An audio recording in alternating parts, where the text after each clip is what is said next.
Entonces comencemos. El 11 del 5, ¿alguien lo intentó hacer?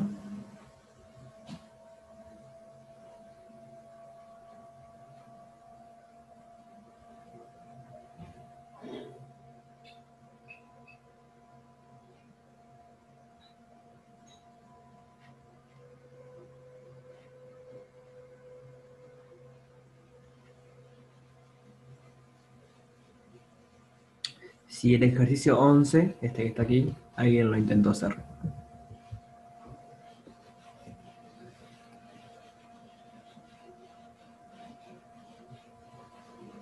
Bien. Entonces comentamos un poco cómo es y luego ustedes lo terminan. Bien. Entonces voy a leer la letra. Dice sea gamma, gamma de t una curva, y alfa igual a alfa de s, la reparametrización de esta curva gamma respecto a la longitud de arco. Y S es el cambio de variable. O sea, esta S igual S de t es la función aquella que cuando nosotros hablamos de cambio de variable llamamos phi, aquello que era un diffeomorfismo.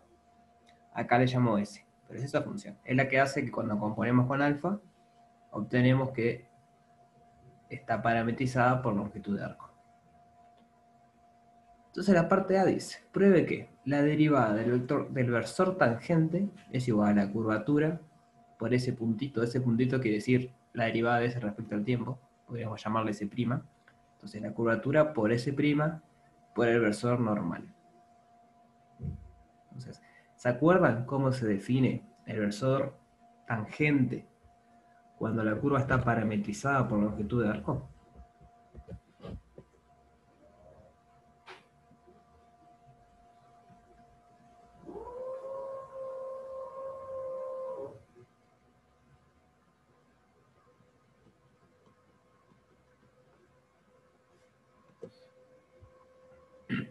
Ahí va. Es el vector tangente. Hola Nick, estamos en la última parte del 5 comentando los últimos ejercicios y luego ya arrancamos con el 6. Entonces, como dice Evangelina, esa es la definición cuando no está parametrizada por longitud de arco, que es la misma. Pero ¿qué pasa? Acá viene alfa prima en S de t y acá vendría la norma de alfa prima en S de t. Pero como está parametrizada por longitud de arco, la norma vale 1. Justamente es lo que caracteriza que esté parametrizada por longitud de arco. Entonces simplemente nos queda la derivada alfa prima. Bien. Entonces ya tenemos el vector, el versor, si quieren, tangente. Ahora lo que tenemos que hacer es derivarlo y ver si da lo que nos dice que tiene que dar. Entonces, para derivarlo, vamos a tener que usar regla de la cadena. Porque queremos derivarlo respecto a t, pero t está metido acá dentro de t.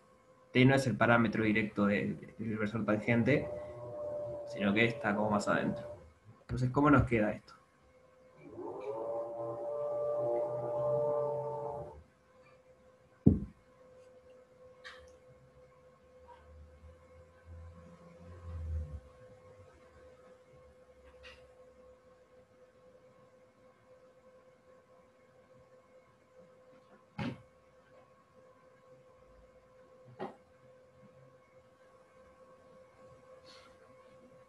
O sea, queremos derivar alfa prima de ese de t, lo queremos derivar respecto al tiempo.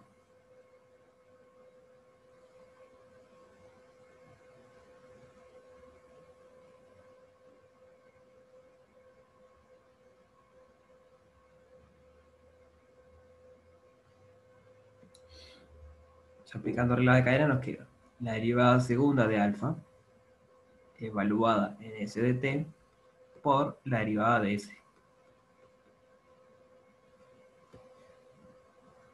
¿Estamos todos de acuerdo con esto? Esto es regla de la cadena.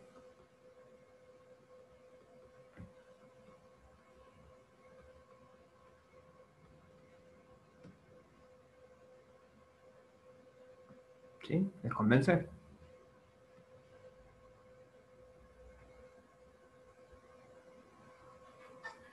O sea, acá tenemos alfa prima, pero piensen que es una función. O sea, es que de hecho es una función. Alfa prima es una función. No se entreveren con que es la derivada de otra función. Es una función, llámenle a esto f y a esto g. Lo que tienen es f en g de t. Es decir, tienen f compuesto con g. No importa quién es f, no importa quién es g. Lo que tienen es f compuesto con g. Entonces, regla la cadena. Entonces, el ejercicio nos pide mostrar que esto que está acá, esto es igual, eso queremos ver. Queremos ver que es igual a la curvatura, ¿bien? Por ese puntito, pero ese puntito es S', así que le voy a poner S' nada más, por el versor normal. Eh, Voy a poner un vector a esto, para diferenciarlo. No sé, no siempre se pone en vector, pero... Entonces la pregunta es, o sea, es claro que viendo, para que esto sea igual tenemos que esto de acá, tiene que ser esto, ya está. Entonces todo radica en ver si la curvatura por el versor normal es igual a la derivada segunda de alfa. Entonces para esto hay que recordar cómo era la curvatura y cómo era el versor normal. ¿Cómo se calculaba el versor normal?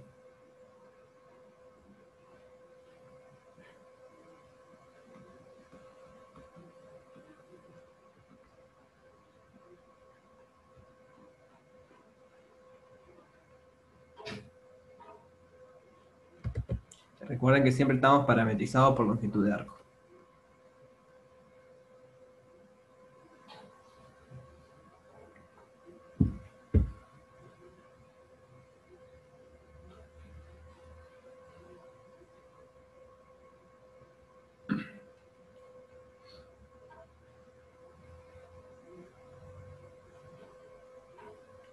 Esto nos quedaba la derivada segunda de alfa en S de t sobre la norma, porque a priori no tiene norma 1.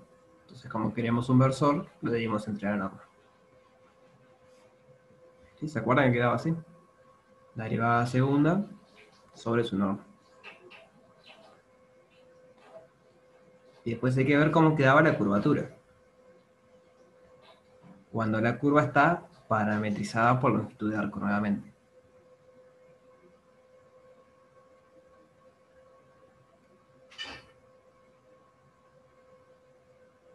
¿Cómo quedaba? ¿Se acuerdan?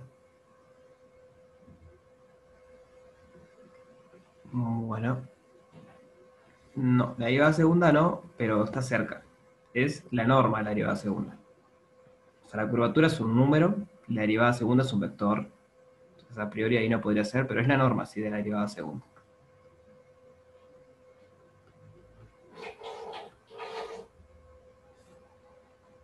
Entonces, usando todas las cosas que tenemos, tenemos que n, bueno, sería la curvatura por n, la curvatura por el versor n, es la derivada segunda sobre su norma por su norma. Entonces las normas se van y me queda la derivada segunda.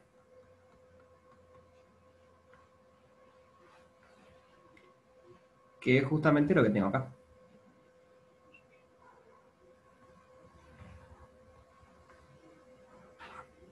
Así que efectivamente la derivada del versor tangente nos queda la curvatura por S' en la dirección del versor normal.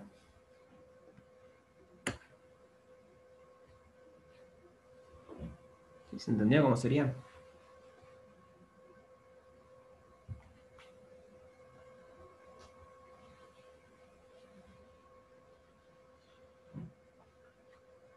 Entonces el B va por la misma historia.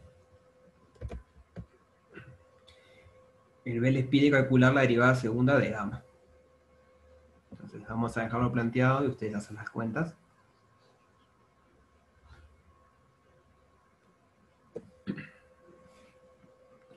Gamma de t es alfa compuesta con S de t. Entonces la derivada primera de t hay que usarle la de la cadena. Nos queda alfa prima por S de t por la derivada de S. Y luego hay que usar nuevamente regla de la cadena porque queremos derivada segunda. sea, regla de la cadena y regla del producto y usar. Entonces va a ser la derivada segunda en S de t por S' de t al cuadrado. Este cuadrado sale de que cuando yo derivo nuevamente alfa prima, me sale nuevamente un S'. Y S' por S' me queda S' al cuadrado. Más, y ahora tengo que derivar este otro por este sin derivar. O sea que alfa prima en S de t por S' de t. Entonces el ejercicio nos pide ver,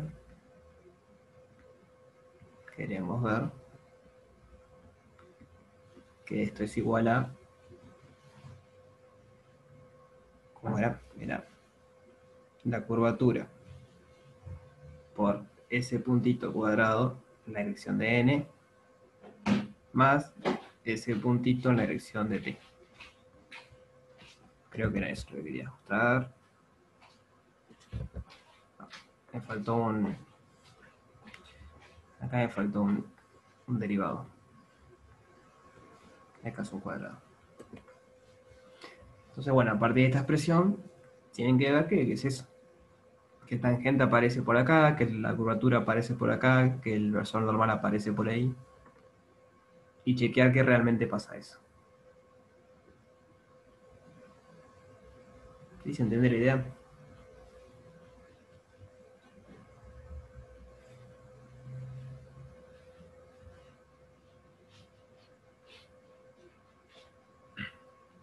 Bien. Lo que me parece más interesante es la otra pregunta que hace después, que es concluir que la aceleración es un vector del plano osculador. O sea, la aceleración es esto que acabamos de calcular. Es la derivada segunda de la parametrización. Entonces nos pide ver que es un vector del plano osculador. ¿Cómo podríamos ver eso?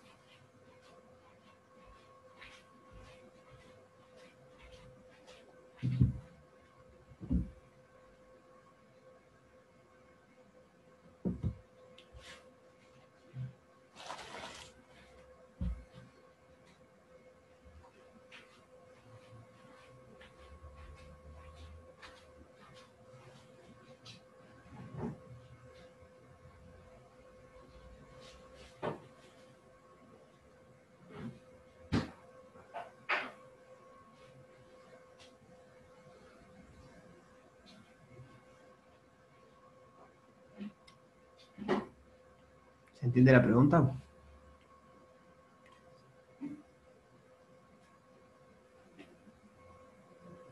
Claro, de alguna manera hay que justificar que la aceleración que está dada por esta expresión está en el plano osculador.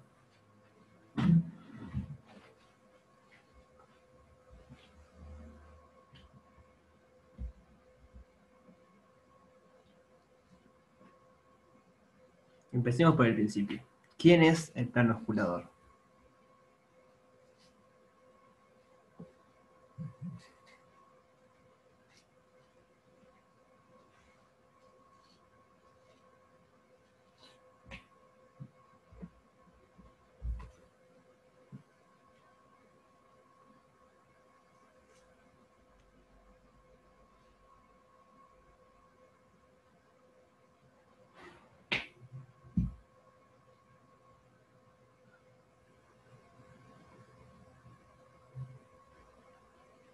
Debe decir, el plano osculador es lo mismo que el plano tangente. Por lo tanto, es el plano que tiene como vector normal el vector binormal, o sea, el tercer vector del triedro. Entonces, ¿qué quiere decir eso sobre el vector normal y el versor tangente? ¿Qué pasa con esos versores en relación al plano? Tenemos una curva por ahí.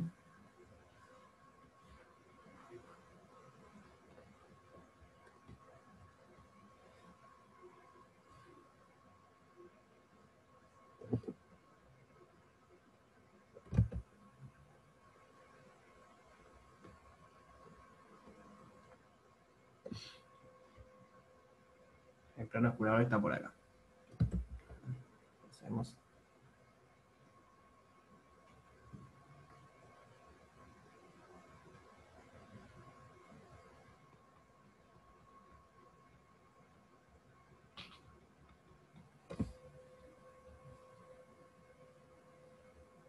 Sí, ahí va, n y t pertenecen. Entonces, va por ahí, va por ahí. O sea, la aceleración, que es esto, tiene una componente n y una componente t. Y n y t pertenecen al plano.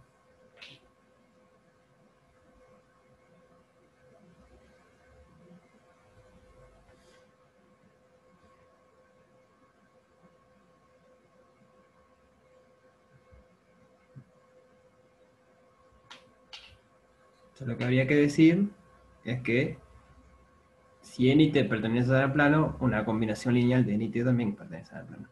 Porque teníamos que la derivada segunda, o sea, la aceleración, es una combinación lineal de n y t. Como n y t están en el plano, combinación lineal también está en el plano. Lo que está pasando en esto es que se mueve una cierta cantidad según el normal, o sea, esta cantidad de acá sería la curvatura por la derivada primera de s al cuadrado, una cierta cantidad profesor tangente, esta cantidad de acá sería s segunda, y ahí obtenemos la aceleración. Ese vector negro sería gamma segunda. Pero el argumento es ese. Solamente tiene componentes en n y en t. No tiene ni una componente en la dirección del vector binormal. En otras palabras, si ustedes agarran y hacen el producto escalar entre esto y el vector binormal, les va a dar 0. Porque les queda una constante por el producto escalar entre n y b, que es 0, más otra constante por el producto escalar entre t y b, que es 0. Y justamente que un vector de 0 cuando le hacemos el producto escalar con el vector normal del plano, quiere decir que está en el plano. Porque todos los planos, todos los vectores, perdón, que sean perpendiculares al B están en el plano. ¿Sí? ¿Se entiende?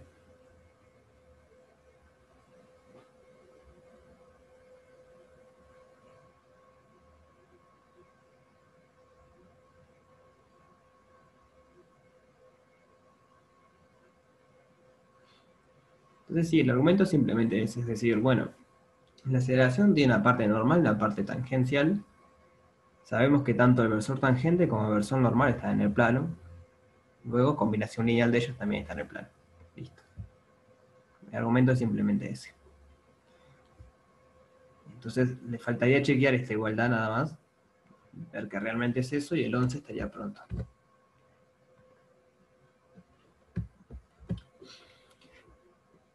El 12 y el 13 están interesantes, pero mi consejo es que no pasen 3 días haciéndolos. O sea, intenten un rato, si no les sale, pasen a otro. En realidad son un poco más teóricos, lo más interesante del 12 y el 13 es estas fórmulas, o sea, usarlas. Ustedes quieren calcular de manera rápida la torsión, y acá tienen una fórmula explícita de cómo calcularlo. El 12 es un poco más fácil, con la sugerencia que les da, que de la segunda fórmula de Frenet se deduce que la torsión es el producto escalar entre el binormal y la derivada del normal. Entonces ustedes saben calcular el normal cuando está parametrizado por longitud de arco. Era lo de hoy que queda la... ¿Cómo es? El normal queda la derivada segunda de alfa sobre su norma, sobre la curvatura si quiere. Y después tienen que usar quién era B. Entonces tienen un producto escalar acá y el B se definía con un producto vectorial. Es por eso que después les queda el producto mixto. Simplemente recordar quién era B, recordar quién era N, derivar N y ver que la cuenta da. El 13 es un poco más delicado, simplemente porque no está parametrizado por longitud de arco. Entonces hay que hacer más cuentas. Tampoco mucho más, pero para probarlo hay que hacer un par más de cuentas.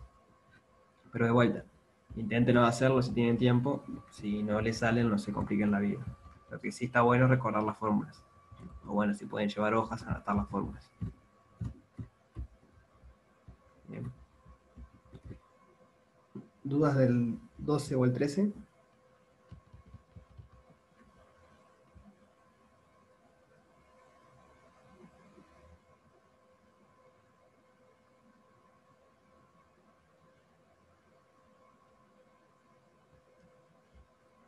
Seguimos. El 14 sí me gustaría hacerlo, está bueno. 14 dice que analicemos cómo varía el diedro de Frenet, la curvatura y la torsión al invertir la orientación de una curva. Entonces, tenemos una curva por ahí.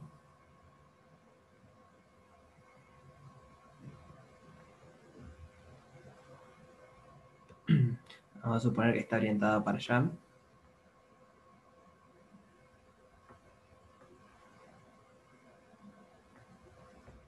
¿Se entiende? Entonces, por ejemplo, yo me paro en un puntito por acá. Bien, sabemos que el versor tangente tiene que estar en la recta tangente. La pregunta es, ¿está hacia la derecha o hacia la izquierda?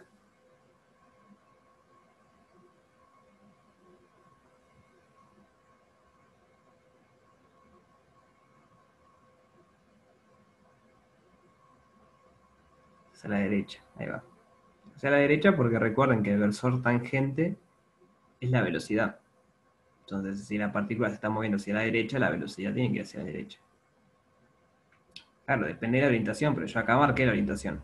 Las flechitas rojas estas me están marcando que la orientación, la partícula se mueve de izquierda a derecha.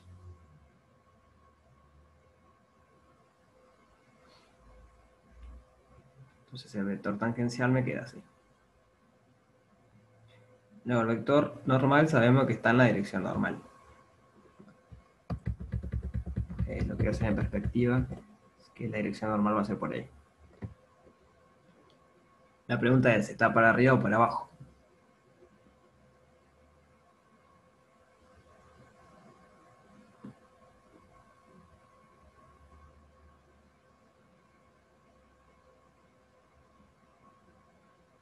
Esto capaz no tiene una respuesta tan rápida, o sea, así como que es la velocidad o algo, pero va a tener que estar, en este caso, para abajo. A ver.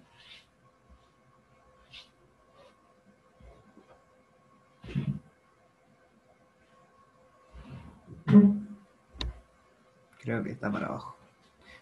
O sea, el versor normal, acuérdense en que era la derivada segunda de alfa, o sea, con su norma. Total, la norma no me altera la dirección y el sentido, lo único que importa es la derivada segunda, que es la aceleración. Entonces, si en este punto la curva se me está torneando para abajo acá, o sea, viene y empieza a bajar, eso quiere decir que el vector velocidad va a empezar a irse para abajo, por lo tanto la aceleración tiene que estar para abajo. Si la aceleración fuese para arriba, lo que hubiese pasado es que la curva empieza a ir para arriba. Igual no importa tanto eso, entenderlo bien así, simplemente para hacer el dibujo. Si el tangente y el normal están así, el binormal va a tener que estar para abajo. Recuerden que el binormal era tangente producto vectorial con el normal. Entonces la pregunta ahora es, yo cambio la orientación, voy para el otro lado. ¿Cómo cambia el triedro?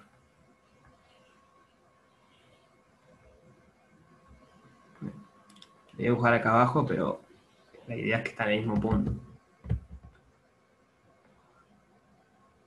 Voy a dibujar un pedacito de la curva.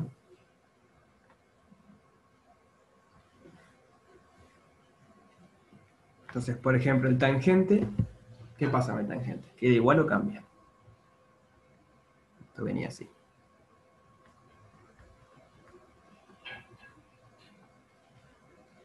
Ahí va para el otro lado, porque ahora la curva va para el otro lado, por tanto la velocidad va para el otro lado. Entonces el tangente queda para allá. ¿Qué pasará con el normal?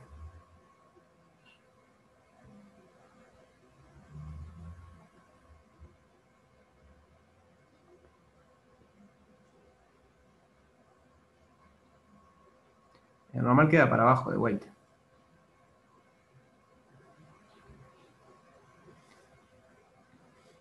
Porque la curva se sigue moviendo hacia abajo. O sea, si nos fijamos para dónde cambia la velocidad empieza a bajar acá. Si nos paramos en otro punto, el vector velocidad va más para abajo. Y eso solo puede pasar si la aceleración está yendo para abajo. Porque justamente la aceleración es cómo cambia la velocidad. Bien. Entonces, si el t va para acá, el n va para acá, el binormal va a tener que ir para arriba.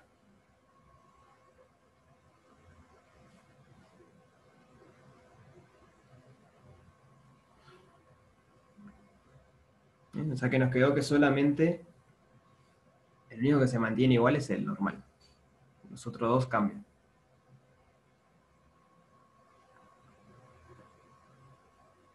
¿Sí lo ven a eso?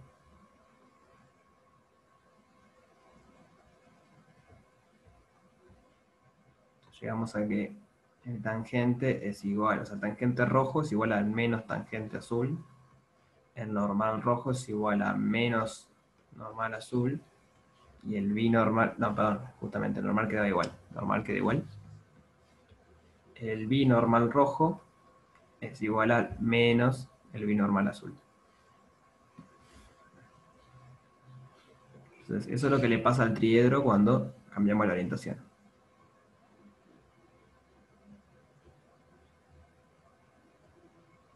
¿Sí se entendió? ¿Cómo sería para pensarlo?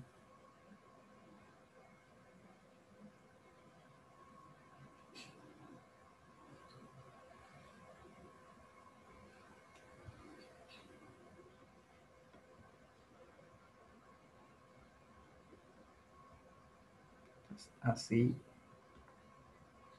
cambia el triedro.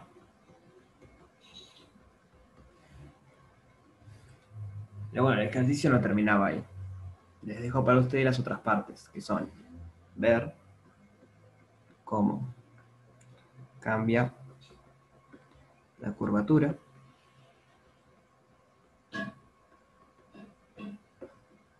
saber cómo cambia se refiere a ver si cambia o no cambia, y si cambia, cómo es que cambia, y la torsión.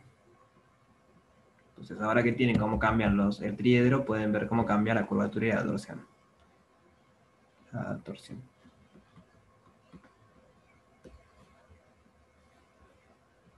Bien. El 15 es hacer cuentas nomás. O sea, le definen un vector D que es tau en la dirección del tangente más la curvatura en la dirección del binormal. Y les pregunta cuáles de las siguientes son correctas. Entonces, bueno, en este ejercicio pueden suponer que está parametrizada por longitud de arco, si quieren. No cambia nada, suponerlo. Entonces se empiezan a hacer las cuentas. Tipo, hacen D, que es este, producto vectorial con N, se fijan qué da, y a ver si le da esto. Lo mismo con B, lo mismo N con N'. A ver si le da eso. ¿Se entiende cómo sería el 15? ¿El resto?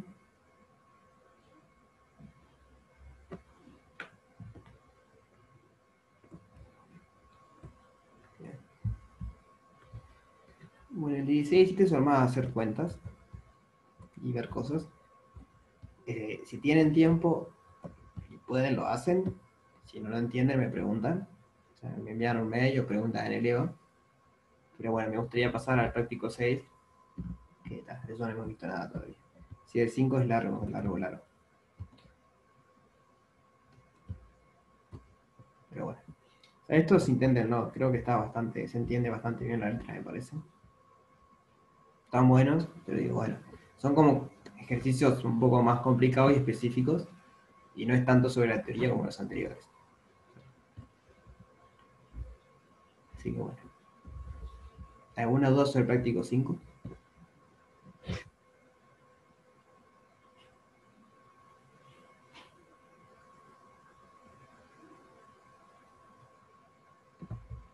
¿No? Bien. Entonces vamos con el práctico 6, y para eso les consulto. ¿Cómo andan con el integral de línea? ¿Quieren que repase un poco? ¿No se sienten seguros con eso? Bien, bueno, repasamos.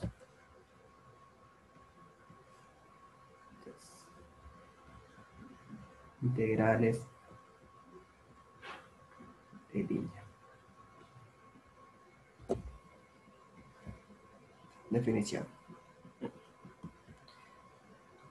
Hay dos tipos de integrales de línea dependiendo si integramos un campo escalar o un campo vectorial. Entonces, primero veamos el campo escalar. Sea f una función de u en Rn en R. Acá n es igual a 2 o 3. Puede ser más grande que 3. No pasa nada, pero en los ejercicios creo que no aparece. O sea que piensen que es R2 o R3. Para tener una idea visual de qué es lo que es esto. Y va a R, o sea, agarra todo R2 y lo manda a R. O todo R3 y me lo manda a R. Por ejemplo, podríamos pensar en una función que una placa de metal que tiene dos dimensiones me diga, por ejemplo, la temperatura, que es un valor real. La función lo que hace en cada punto me dice la temperatura. También podría decir, o sea, cualquier cosa, el color. Bueno, el color no es algo real, pero podríamos decir que el rojo equivale al 1, el verde equivale al 2, así tendríamos algo los reales. Es una función que va de R2 en R3 en R, simplemente. Y esto es lo que se llama campo escalar. Campo escalar. Lo que hay que pedirle es que sea continuo, simplemente. Entonces tenemos un campo escalar continuo, entonces tenemos C, una curva en U, con parametrización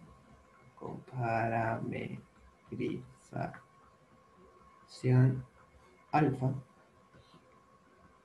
de AB en U incluido en Rn, que tiene que ser C1. Recuerden que C1 quiere decir que es continua y con derivada continua. Tiene que ser inyectiva en A cerrado, B abierto. Primera declaración o primera observación. ¿Por qué si la definición está, la función, la parametrización está definida en AB cerrado, le pedimos que sea inyectiva en AB abierto? Esto es para permitirle que la curva sea cerrada. La curva viene y por ahí se cierra. Entonces, gamma de A es igual a gamma de B. Y si pedimos que sea inyectiva en todo el intervalo, no podríamos tener curvas cerradas. Pero hay muchas curvas cerradas. Entonces, en las curvas cerradas nos interesan, sí. Entonces, por eso le pedimos que sea abierta. Lo que no puede pasar es que venga la curva y se corte antes de cerrarse. Porque ahí no es inyectiva.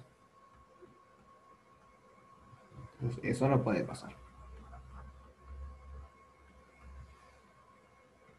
¿Se entiende cómo sería? Tampoco tiene por qué ser cerrada, puede ser abierta. Puede ser una curva del estilo. Sí. Pero tampoco se puede cortar aunque sea abierta. No importa que sea cerrada. Siempre que se corte y no sean los extremos, entonces no es inyectiva.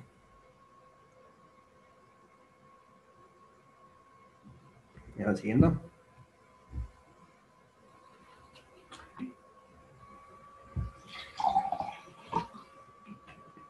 ¿El resto?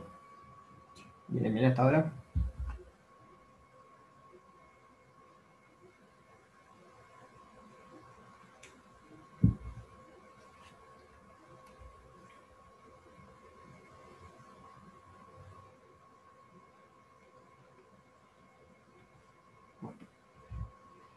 Entonces, lo que nos dice la definición esta es lo siguiente.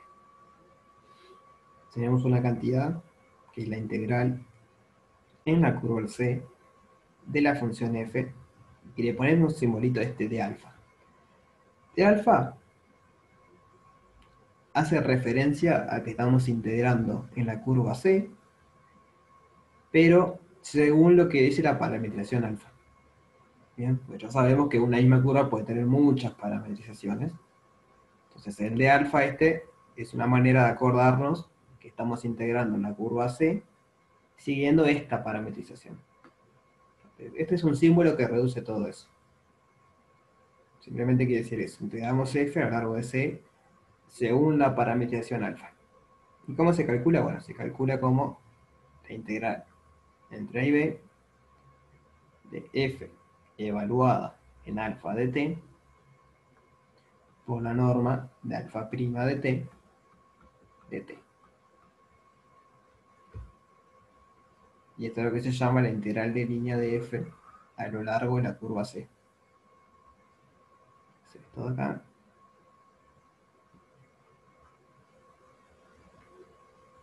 Integral de línea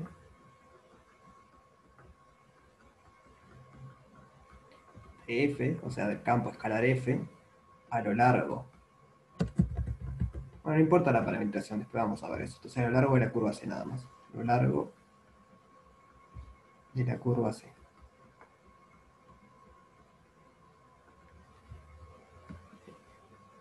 Entonces, vamos a ver geométricamente qué está pasando. Porque eso es la definición.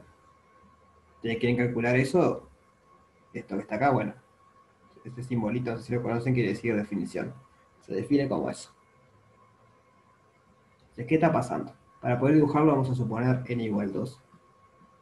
Entonces tenemos una f de u en R2, en R, y una c, que es una curva en u. Entonces tenemos.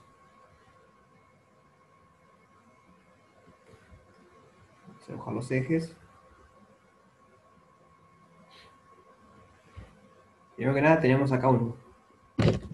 El u puede tener al 0, no sé, puede ser cualquier cosa. A ver, vamos a hacerlo. U. Está en el plano XY, el u.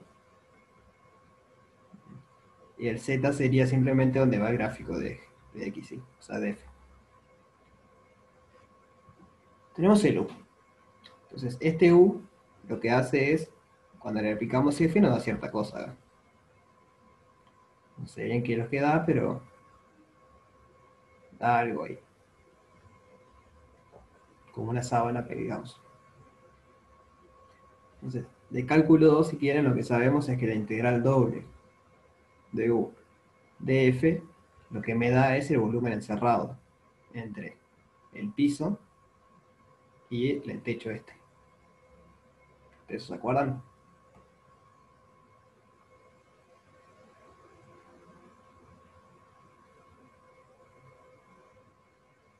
¿Sí?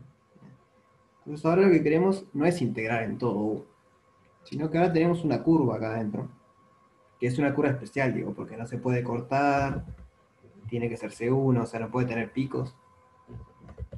Es una curva linda, cerrada o abierta, eso no importa.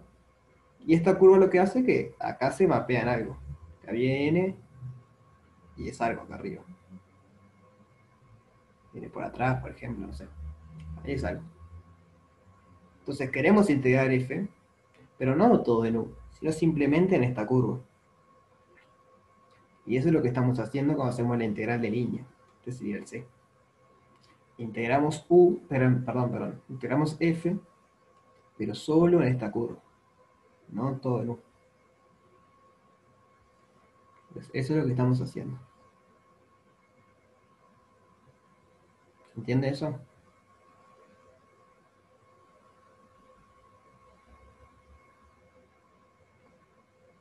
Entonces, bueno, esa es la interpretación geométrica que tiene esto.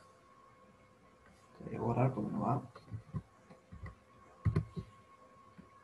El por qué la fórmula es así, eso se demuestra prácticamente. Y lo supongo que lo habrán visto en teórico porque en las notas de Marcos está. El por qué es esta la fórmula. Ahora vemos algunos ejemplos para aclarar. Pero déjenme hacer algunas observaciones. Uno. La integral de AB de f de alfa de t por la norma de alfa prima de t es una integral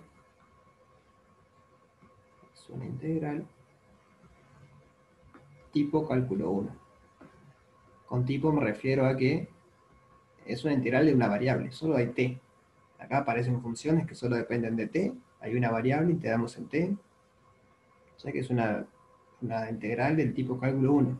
A lo que voy es que sirven todas las cosas que sabíamos de cálculo 1. cambio de variables, sustitución, cambios polares, cambios cilíndricas, esféricas. Perdón, las cilíndricas, esféricas y polares no van a ir, son de una dimensión. Cambio de variables comunes. Cambios tipo, cambio de variables y sustitución.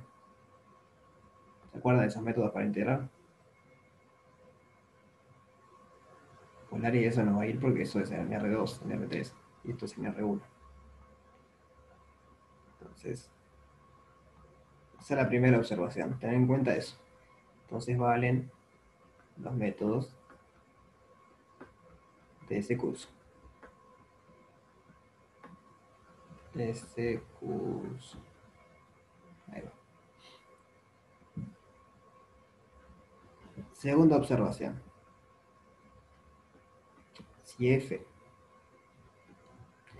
de u Rn, acá de vuelta, Rn puede ser cualquier cosa mayor a 1, pero por lo general va a ser 2 o 3. Es tal que f, vamos a suponer que es 3, 2 o 3, es lo mismo. F de x y z es igual a 1. ¿Bien? Entonces yo vengo a la fórmula, tengo una curva cualquiera, integro f siguiendo de alfa. Esto me queda la integral entre a y b de 1, porque f vale 1, por la norma de alfa prima. ¿Y qué es esta cantidad? ¿Qué es la integral de la norma de la velocidad de la curva? En la longitud de arco.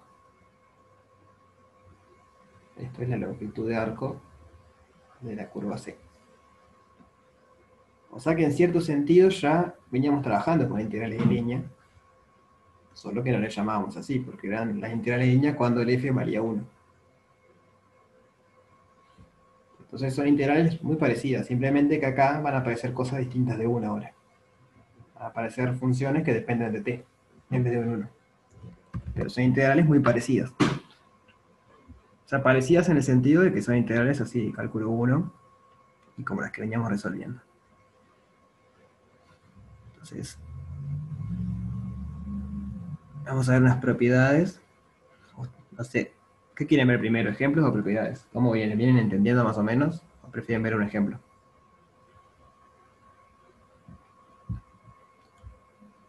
Propiedades, bueno. Propiedades.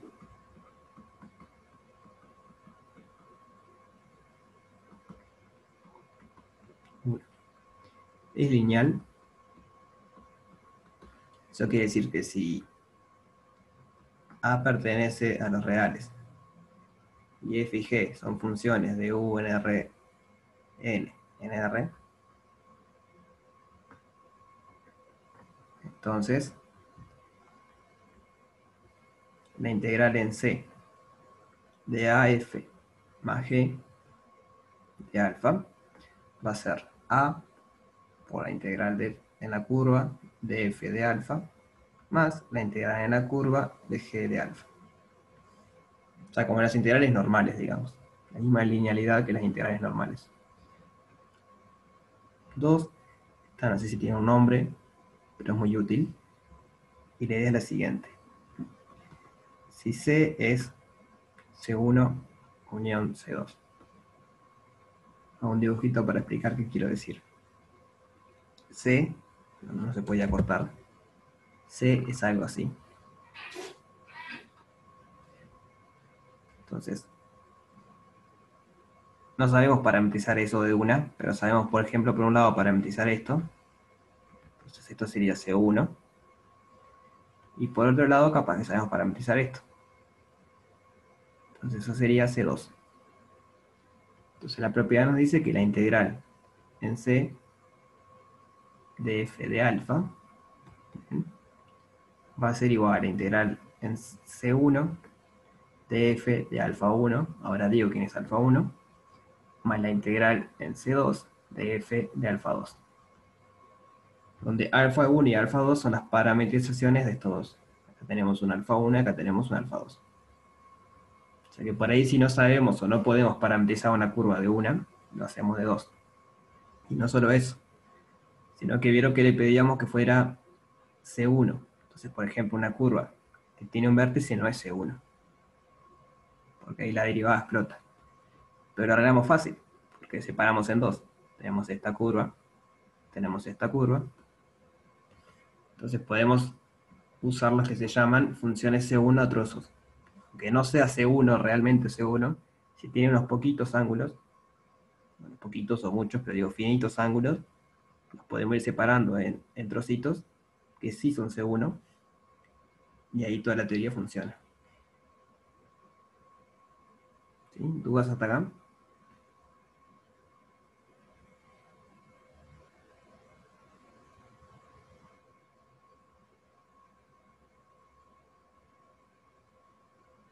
O algo más drástico si quieren.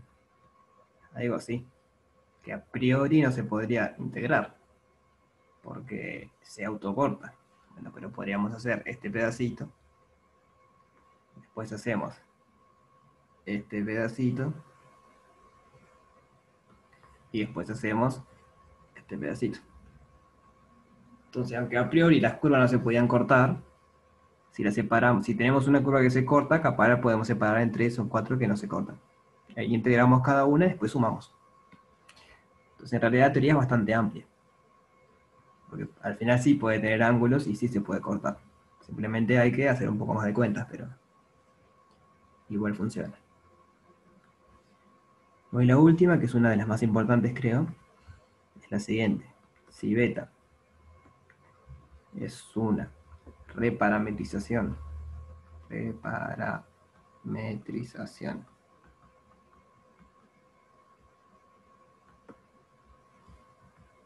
C1 e inyectiva de alfa, entonces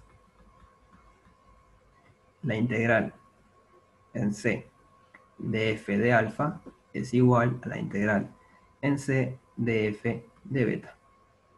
Es decir, la integral no depende de la parametrización que ustedes elijan, lo cual a priori no parece tan claro, ¿no? Porque si vamos a la definición, tenemos que evaluar f en la parametrización y multiplicar por la norma en la parametrización. Y bueno, y el a y el b también dependen de la parametrización. Entonces la integral a priori depende muy fuertemente de quién es alfa. Pero bueno, se prueba de que no, que si ustedes agarran una reparametrización de alfa, una beta, las cuentas le dan lo mismo. Lo cual está bueno, porque si no, imagínense en que dos de ustedes encuentran parametrizaciones distintas para una misma curva, cuando vayan a integrarles cosas distintas y sería un lío. Lo que pasa es que no, que siempre que sea C1 e inyectiva, le va a dar lo mismo. ¿Sí? ¿Se entiende?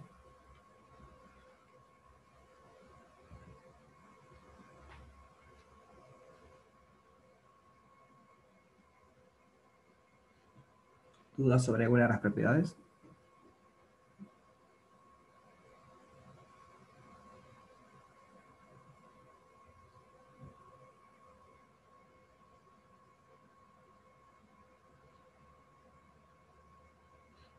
Veamos un ejemplo entonces.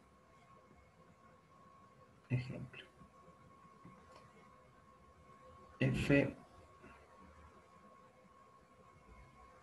de R2 en R. Pongo R2 simplemente para que quede más. Vamos a poner R3 para hacer el caso general.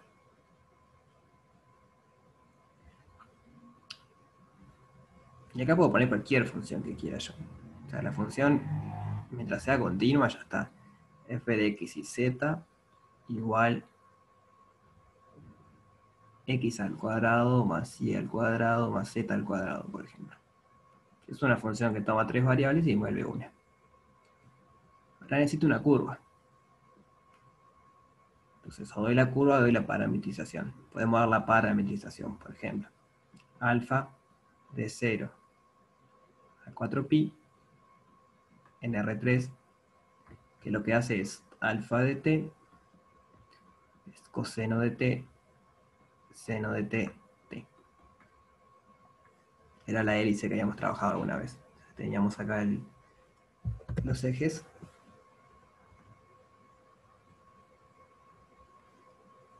Entonces la alfa esta empieza por acá y empieza a subir.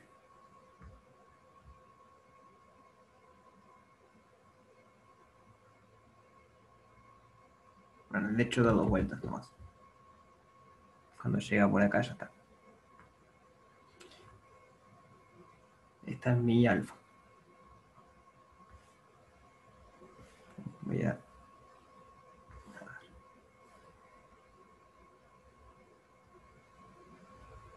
Ahí voy. Entonces tengo la parametrización, tengo la función, o sea que puedo integrar cuánto integra f en esa curva. No se fue mucho. Entonces, la integral en la curva C. Bueno, esperen que acá le puse alfa y la curva C. En la curva C. Del campo escalar f de alfa va a ser la integral entre a y b. ¿Quién es a y quién es b? Bueno, a es 0, b es 4pi. De f evaluado en alfa. ¿Qué quiere decir eso? Bueno, alfa lo que nos está dando es x de t, y de t, z de t. Entonces, esto que va a venir acá va a ser f evaluada en alfa de t. Eso quiere decir, donde aparece x no pongo x, pongo x de t, que en este caso es coseno. Donde aparece y no pongo y, pongo y de t, que en este caso es seno. Y donde aparece z no pongo z, pongo z de t que es t. Entonces tengo que respetar esta fórmula, pero poniendo estas cositas. Entonces me queda coseno al cuadrado de t más seno al cuadrado de t más t al cuadrado. ¿Sí? ¿Me van siguiendo?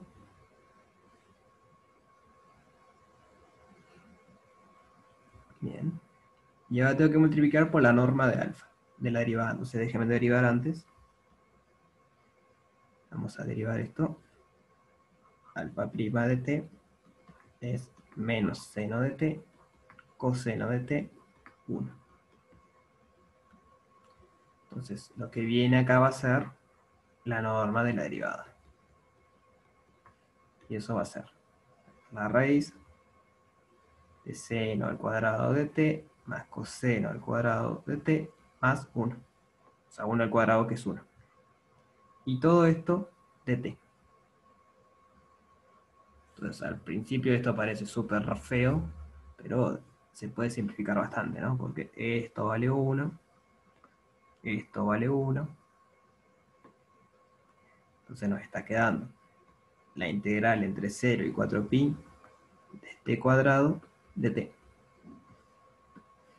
Y bueno, eso es una integral tipo cálculo 1, como decíamos. Es una variable y tal, y eso se integra. O sea, en este caso queda algo fácil de integrar, no siempre va a quedar algo tan fácil. Ah, sí, perdón, acá me faltó raíz de 2. O sea, raíz de 1 más 1, que es raíz de 2. Bien, bien. Gracias. Sí, me faltó. Raíz de 2. Que viene de acá, de la raíz esta. De todos modos es una constante, ¿no? Lo sacamos para afuera y integramos lo otro. T cuadrado de t.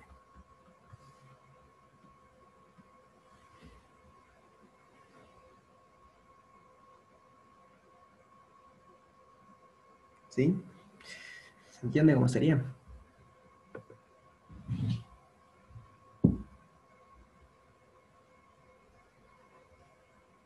Hay un más 1. Acá tenés razón. Me faltaron todas las cosas. Acá es 1 más. Ahí va.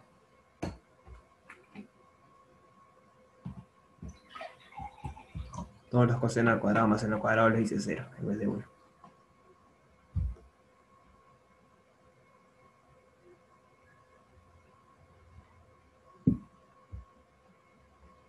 Y bueno, integran eso después.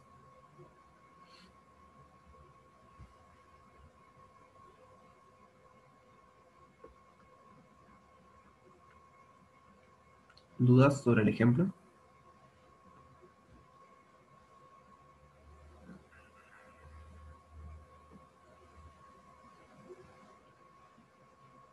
¿Sí se va entendiendo? Entonces vamos a bichar el práctico. El ejercicio 1 es un poco más teórico. Intenten hacerlo si quieren. Yo les recomiendo que lo intenten hacer. Si no lo salen, me consultan. Pero tampoco se quemen la cabeza. O sea, está bueno como fórmula. El 1 los que les dice probar es que si ustedes tienen una curva en el plano que está parametrizada por el ángulo, o sea, está dada por coordenadas polares, no está ni por tiempo ni por longitud de arco, sino por el ángulo, entonces la integral de línea le queda esto que está acá. Entonces, para ver eso hay que recordar un poco cómo se pasaba de cartesianas a polares y hacer un poco de trabajos ahí. Intenten hacerlo, si no les sale y quieren, el jueves la vemos, pero me interesa más concentrarme en esta, que es más hacer cuentas y ver cómo funciona esto. Entonces vamos con el 2. En 2 dice, en cada caso hallar la integral de línea, bien, de la función escalar f sobre la curva c. Entonces nos dice la función escalar, nos dice la curva, y nos dice, bueno, en este caso está orientada en sentido anterior. Entonces esto es importante, que no nos da la curva, o sea, no nos da la parametrización de la curva, sino que acá nos está dando la curva. Y lo que tenemos que hacer es hallar una parametrización de esta curva. Entonces así como está es un poquito más complicado, porque primero hay que hallar la parametrización. O sea, vamos a ver eso. Práctico 6. Ejercicio 2, parte A. F de x y es igual a x por y. Y c es x al cuadrado sobre 4 más y al cuadrado igual 1. ¿Qué figura geométrica es esta c?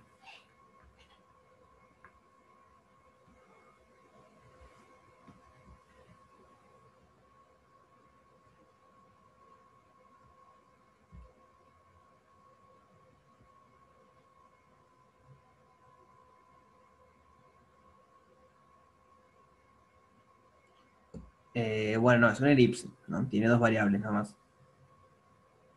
Estamos en R2. Si fuese en R3 sería como elipsoide si hubiese algo con Z. Pero es una elipse. Imagínense que eso es una elipse. Que corta acá, cortan 1, acá cortan menos 1, acá cortan menos 2 y acá cortan 2. O sea, para ver dónde cortan, hacen 0 una de las variables. Por ejemplo, si la x vale 0, entonces nos queda que y al cuadrado es 1. Entonces y tiene que ser más y menos 1. Y si el y es 0, bueno, entonces x al cuadrado tiene que ser 4. Pasamos el 4. Entonces aquí tiene que ser menos 2 o 2. Y sabiendo que es una elipse, la pueden dibujar. Entonces la pregunta es, ¿cómo parametrizamos esa elipse? La tenemos que parametrizar aparte de tal manera que vaya en sentido antihorario. O sea, que vaya así.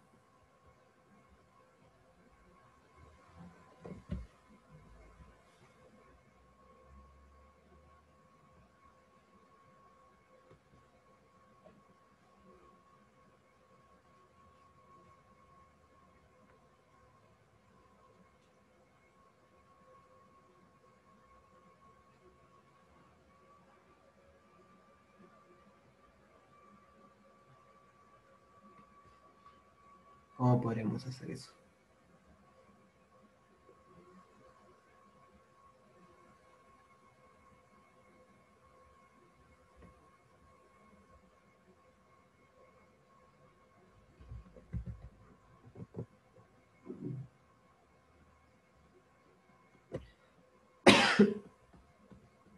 Bueno, tengo a priori dos maneras de hacerlo. Seguramente haya más.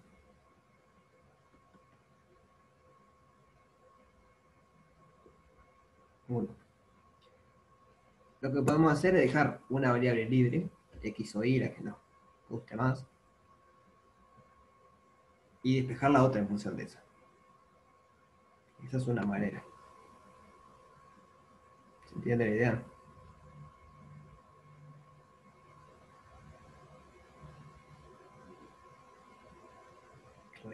¿Cómo haríamos eso? Por ejemplo, ¿cuál variable le gustaría despejar?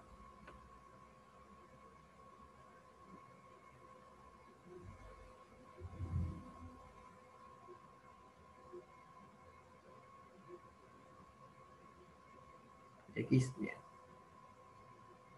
Entonces, despejemos X. No me está escribiendo. Allá. Despejamos X. Eso quiere decir, bueno, que dejamos y fija entonces. Fijamos Y. Y muy, ¿cómo lo puedo decir? Muy astutamente, no la fijo en cualquier cosa, sino que la fijo en T, que va a ser el parámetro que voy a usar después. Entonces, ¿qué tenemos? Tenemos que x al cuadrado sobre 4 más t al cuadrado es igual a 1. Y quiero despejar x. Entonces x va a ser más menos 1 menos t cuadrado, y esto por 4. Le cago en la raíz. Que si quieren es lo mismo que más menos 2 por la raíz de 1 menos t cuadrado. Ahora, ¿por qué tenemos dos valores de x? ¿Los dos nos sirven? ¿Qué les parece?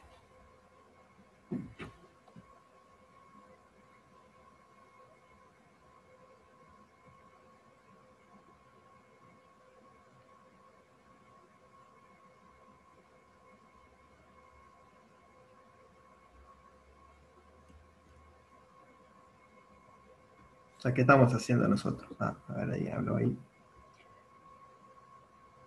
Bueno, no exactamente. No es que uno oriente para un lado y otro para otro, sino que eso depende de cómo vamos a recorrer el t. Pero fíjense en qué hicimos. Fijamos un y en una altura t. ¿Bien? Este es y igual t fijo. Entonces la pregunta es, ¿cuántos x hay que me hacen que y sea igual a t?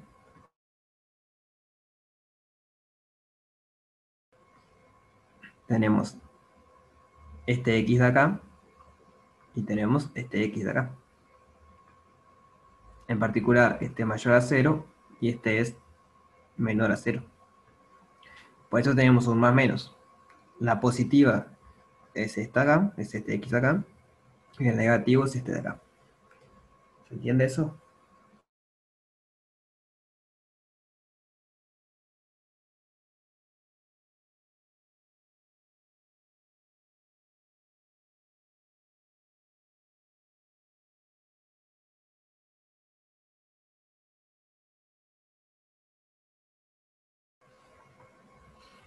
Entonces,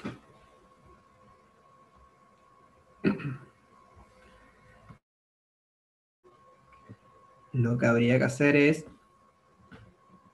parametrizar como cada hemisferio, digamos. La de acá arriba siempre x es positivo. O sea, si usamos la que tienen más, siempre es positivo. O sea que el x está de este lado. Entonces habría que, por un lado, parametrizar esta parte. Estos son los x mayor a 0. Y por otro lado, parametrizar esta parte. Estos son los x menor a 0. Entonces lo que hay que hacer es usar dos parametrizaciones. Pero no pasa nada, porque acuérdense en que la segunda propiedad nos dice que si C es unión de 2, entonces podemos integrarlo. Esta sería C1, por ejemplo, esto sería C2. Entonces, por no decir algo, alfa 1 de t sería lo que vale x, que es positiva. Entonces me tomo la raíz positiva, 2 por 1 menos t cuadrado.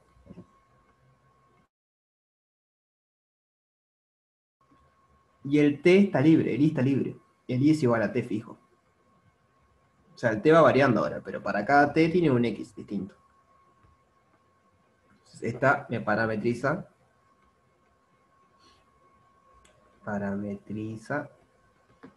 phi1.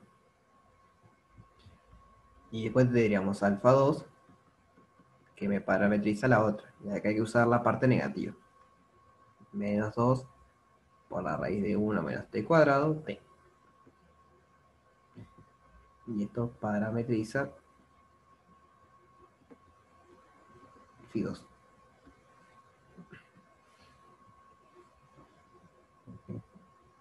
¿Sí? ¿Dudas sobre esto?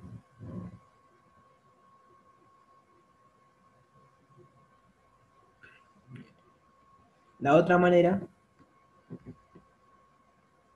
es, bueno, me pongo recordando, pero no sé si es recordando, porque capaz que nunca lo vieron. Recordando que alfa de t igual 2 coseno de t seno de t funciona. ¿Y esto cómo lo ven? Bueno, parten de la de círculo, digamos. La de círculo saben que es alfa de t igual coseno de t seno de t. Esta es la de círculo radio 1. Ahora, la elipse lo que tiene que hay un lado que es más largo que el otro. O sea, si lo miramos de los ejes, hay un eje que es más largo que el otro. Entonces, en donde corta el eje Y, el valor que corta el eje Y, eso es lo que multiplica al seno. Y el valor que donde corta el eje X es que multiplica al coseno. Ahora, esto que acabamos de hacer solo funciona cuando la elipse es así. O sea, si tenemos una elipse que está torcida o que no está en el eje, no funciona. Si hacemos eso, ahí ya la parametrización esta de acá abajo no funciona. Lo de acá arriba siempre funciona. Entonces, bueno, ustedes ven qué caminos les conviene más. Si aprenden el método que siempre funciona, o acordarse de las posibles que pueden aparecer.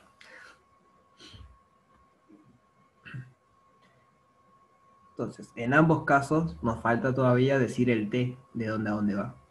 Acá es fácil, porque tiene que dar una vuelta. O sea que tiene que ir de 0 a 2pi. Acá arriba hay que pensarla un poco más. Por ejemplo, phi 1 dijimos que queremos que sea esta. Y queremos que vaya para este lado aparte, ¿no? Queremos que esté parametrizada en sentido antihorario. Entonces, ¿cuál es el mínimo valor de t que puede tomar?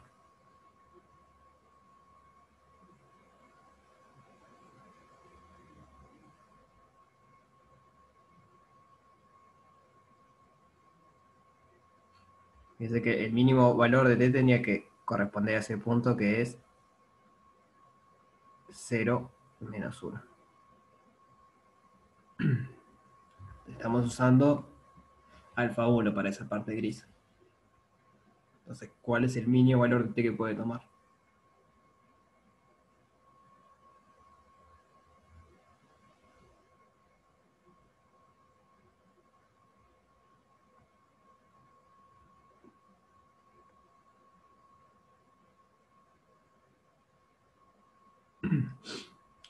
Además, tiene que ser menos 1.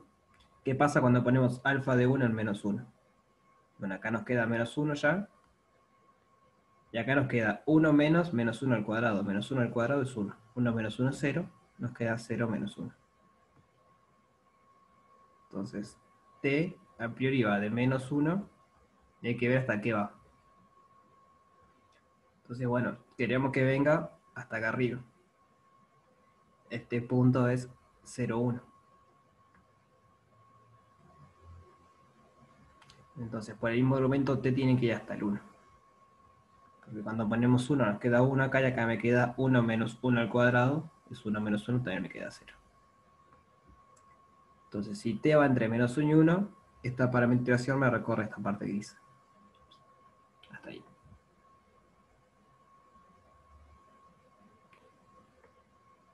Tendría que ver qué pasa con la otra ahora. Con esta que está acá. Porque ahora tenemos que empezar en este punto. En el punto 0, 1.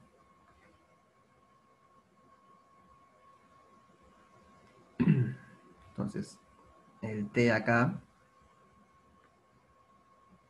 tiene que pesar en el 0,1, o sea que el t no tiene más otra que 0,1. Y a ver si funciona, sí, porque nos queda 1 menos 1 es 0, o sea que va entre 1 y va a ir hasta menos 1. Queda como al revés, digamos, el intervalo. Y eso tiene que ver que despejamos la variable i. Y la variable i, ¿qué hace? Primero sube, primero va de menos 1 hasta 1, y después baja, de vuelta hasta menos 1. Entonces, si solo miran la coordenada i, ¿no? Está haciendo eso.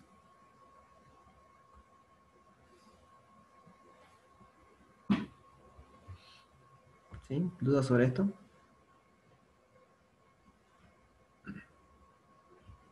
¿El resto? ¿No? Bien. Entonces, a priori ya tendríamos todo. Tenemos dos posibles parametrizaciones. Las dos son inyectivas en T02pi. Bueno, este es en T02pi abierto, pero igual no importa porque eso funcionaba. Y este es inyectiva en todo el intervalo. Y ahí solo falta integrar.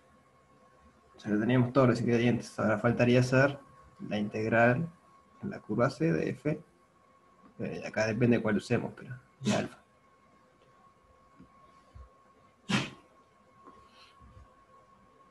Bien. Bueno, iba a consultar. Yo el jueves no puedo dar la clase. ¿A usted le complica mucho dar que la del viernes?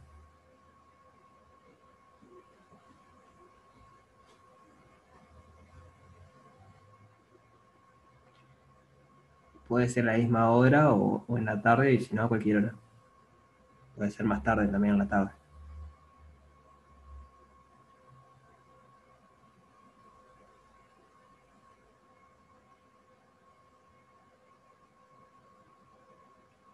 ¿Sí? ¿A qué hora te quedaría, Miki? A la misma hora, bien. Entonces, la del jueves no tenemos el jueves y tenemos el viernes a la misma hora. Bien. Igual ahora cuando termine la clase lo publico en el EVA. Bueno, sigamos con los ejercicios. El B es un poco más fácil porque lo decía, porque ya de una ya le da la parametrización. O sea que ahí ya hace la integral de una nomás. Bueno, para el 3 tengo que introducir la otra integral de línea, que es la integral de campos. Entonces déjenme hacer eso rapidito. Def, o sea, de campo vectorial. O sea, f, que es de u en Rn, un campo vectorial. O sea, la diferencia entre campo escalar y campo vectorial es a dónde van las cosas. En el campo escalar íbamos a R, en el campo vectorial vamos a Rn. Es un campo vectorial continuo. Y bueno, después las otras hipótesis son iguales. Es C incluido C, una curva en U, y phi de A en B en R en U, incluido en Rn, una parametrización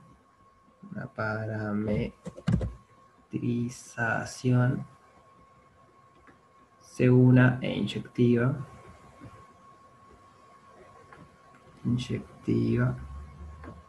en A de abierto.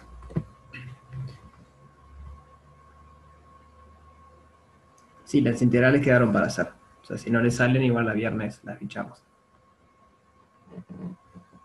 Entonces tenemos que la integral en la curva C del campo es vectorial f de alfa. No siempre se le pone este puntito cuando es un campo, pero a veces sí. Ya van a ver por qué es eso.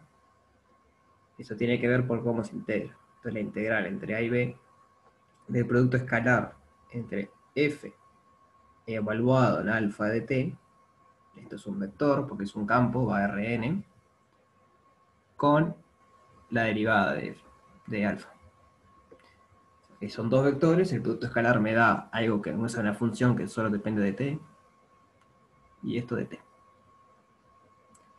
Entonces este bicharraco es la integral de línea de un campo vectorial.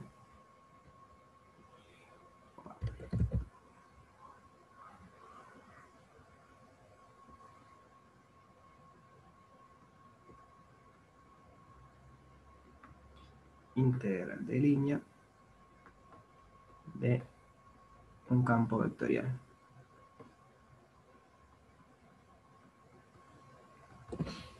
Lo que quiero es mostrarle lo siguiente. Observación.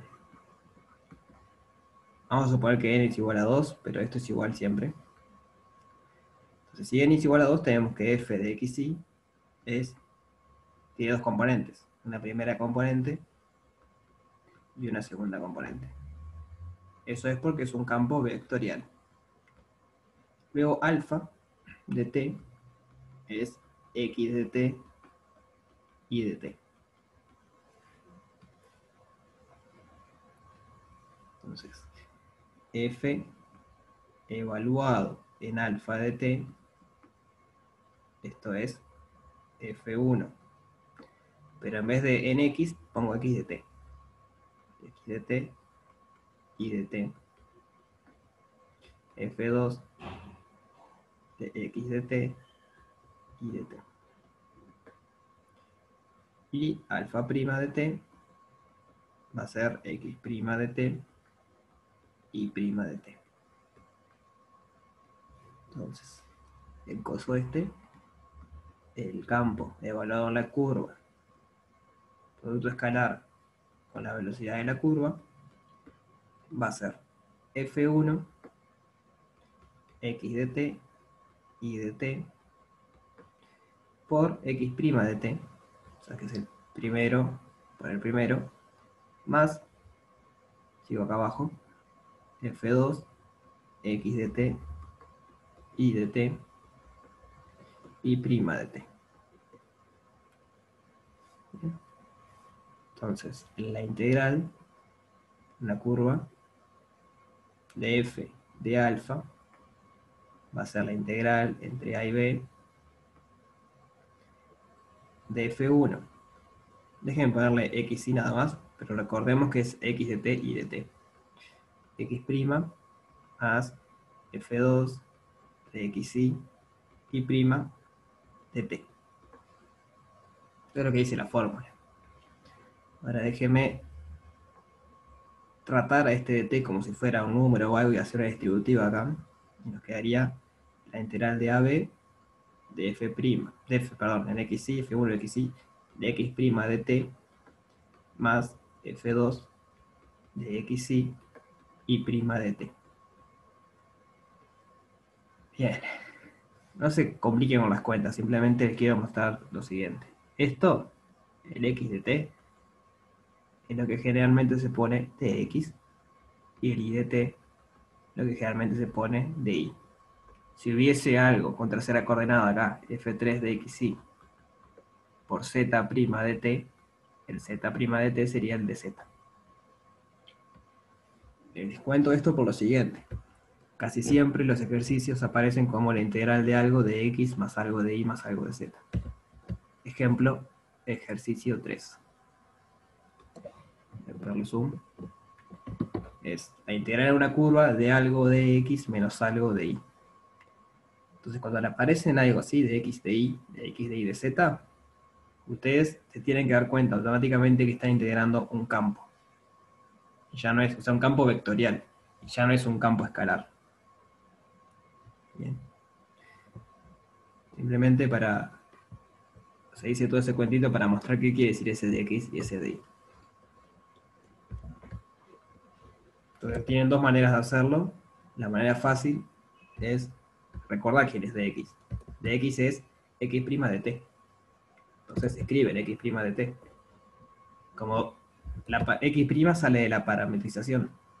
Como tienen que tener la parametrización, hacen x' por dt y integran dt. ¿Se entiende o quedó muy entreverado?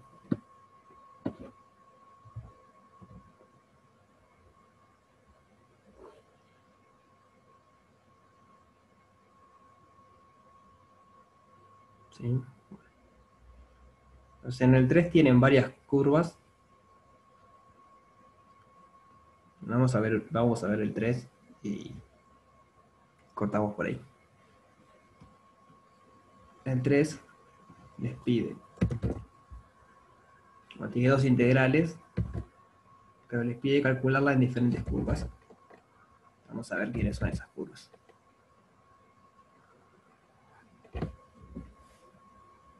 Dicen que tienen que unir el 0, 0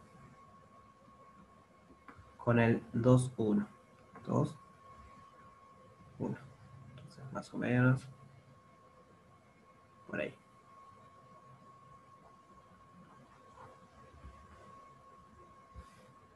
Entonces hay varios caminos para unirlos. Por ejemplo, el primero es el segmento OA. Ah, pequeña aclaración, este 0,1 que está acá, es de acá, que quedó abajo nada más. Bien. Entonces el primer camino que tenemos es el segmento OA. O sea, es la recta que une directamente O con A. A ver si nos sale. Ese. Este sería el A. El primer segmento que tenemos. O sea que lo que hay que hacer es parametrizar esta curva, que es una recta, y luego integramos.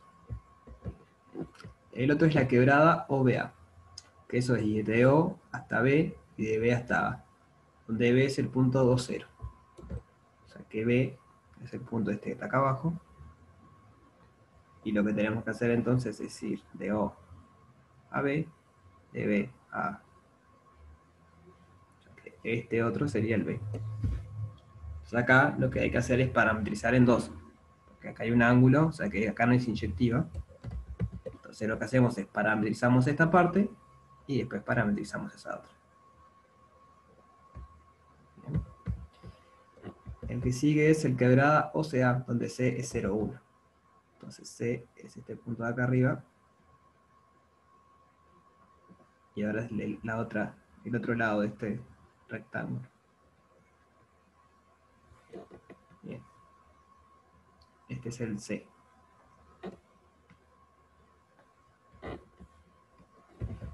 Luego el D es la parábola con eje OI. Entonces tiene que ser una parábola, sea un dibujito más chiquito. Con eje OI quiere decir que es simétrica respecto a OI. Entonces tiene que ser una parábola que una este punto con este punto. O sea, acá también estaría la otra parte de la parábola, pero no me interesa porque solo quiero la parte que une el 0, 0 con el 2, 1. Este sería el D. Y por último tendríamos el E, que es la parábola con el eje OX. En el dibujo sería la parábola así, al costado.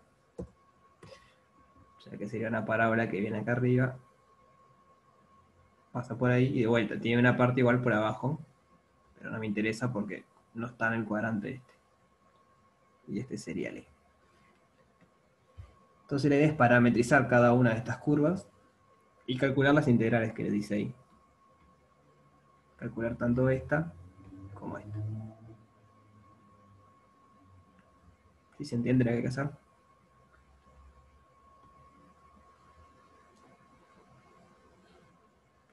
¿Cómo andan para parametrizar curvas así? O sea, si le dan el dibujo para parametrizarlas.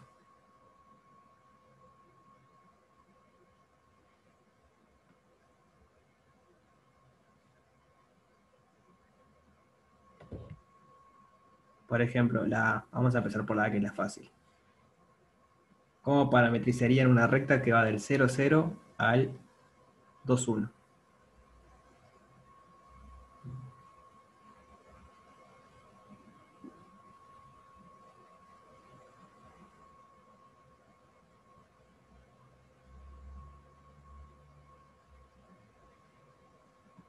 O sea, parametrizar una recta saben, porque parametrizar una recta es álgebra lineal 1. Un punto que pertenezca y un vector director. Y ahí tienen, por ejemplo, si yo hago alfa de t igual 0, 0 más t por 2, 1, punto que pertenece al vector director, esto sería simplemente 2t, t. Y le pido que t pertenezca a 0, 1. De vuelta, este es el punto que está y este es el vector director. Entonces cuando t vale 0 estoy acá abajo, Cuando t empieza a aumentar, yo me voy moviendo por esta recta. Y cuando t es igual a 1, estoy en el punto 2, 1. Entonces la pregunta es si podemos pasar de esto. Bueno, acá ya está igual, ¿no? Porque este sería el x y este sería el y. Ahí ya está la parametrización. Entonces con todo lo que sea recta podemos hacer eso. Es una recta que un punto que pertenece y un vector director. Un punto que te pertenece y un vector director. Ahora, lo que pueden ser un poco más complicados son las parábolas. Entonces para eso les doy el siguiente truco si quieren. No es ni un truco, pero para las parábolas, por ejemplo, la que es la D, que es la parábola simétrica o Y, sabemos que tiene que ser algo en la forma Y igual a x al cuadrado más b. Porque toda parábola simétrica con el eje OY es de esta forma. Ahora lo que sabemos es que tiene que pasar por 0, 0. Tiene que pasar por 0, 0 y 2, 1. Entonces con esta información lo que hacen es despejar A y B. Por ejemplo, en 0, 0 nos queda 0 igual a por 0 al cuadrado más b. Entonces b cuánto vale.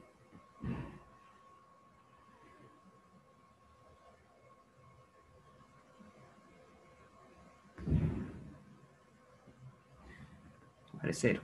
Porque todo esto de acá es 0. Entonces 0 es igual a b si solo si b es igual a 0. Y después tiene que pasar por 2, 1.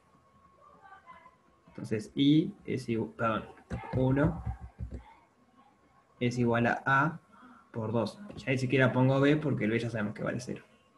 Y entonces el a ¿cuánto vale?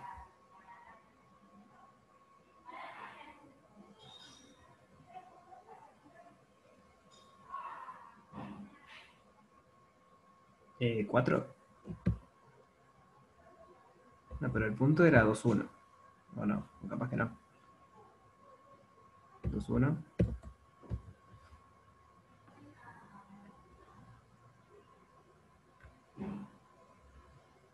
Ah, está ahí entendí. Está bien, bien, bien, bien, bien. Claro, sé que es al cuadrado. Perfecto, bien. Estar más atento que yo. Entonces el a, perdón, es un cuarto. Entonces, ¿después qué hacen? Acá lo que tienen escrito es y en función de x. Entonces la misma historia que hoy. Dejan x fijo igual a t y tienen cuánto vale y. Y acá tienen cuánto vale a y b. Entonces, una parametrización sería alfa de t es igual x igual a t y tiene que ser esto con los a y b que hallamos. O sea que es t cuadrado sobre 4. Y lo que hay que ver es dónde está el t. Siempre nos falta ver eso, ¿no? ¿El t pertenece a dónde? Bueno, para eso venimos acá y vemos. Queremos que empiece, por ejemplo, en 0, 0. Entonces, para que empiece en 0, 0, el t tiene que valer 0. Si no, no empieza en 0, 0. Porque esta coordenada es distinta de 0. Y queremos que termine en 2, 1. Entonces, este tiene que valer 2. Y cuando t vale 2, me queda 2 al cuadrado 4 sobre 4, 1. Entonces, el intervalo donde está definida es 0, 2. Además, si ustedes agarran GeoGebra y lo grafican a eso, van a ver que les da eso. Vamos a ver. Veamos rapidito. Curva t al cuadrado sobre 4. El parámetro es t. Vamos entre 0 y 2. Entonces, ese pedacito de parábola que une el 0, 0 con el punto 2, 1.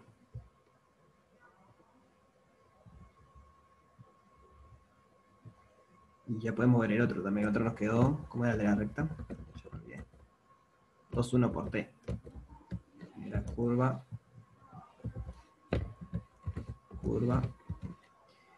La t era 2t, t entre 0 y 1. Y esa era la recta que unía el 0, 0 con el 2,1. Y así con todas, con las otras rectas hacen lo mismo y con la otra parábola usan la otra. O sea, la otra parábola es una parábola que el eje de simetría es el x. Entonces no va a ser y igual a x más b, sino que la otra va a ser x igual a y al cuadrado más b. Porque esta es la parábola que es acostada. Pero misma historia, tiene que pasar por 0, 0 y por 2, 1. Ahí despeja el a y el b. Y después hacen este jueguito. Y ya queda. ¿Bien? ¿Se entendió cómo sería? Bien, genial. Bueno, nos vemos el... Bueno, capaz, antes de eso, ¿alguien tiene alguna duda?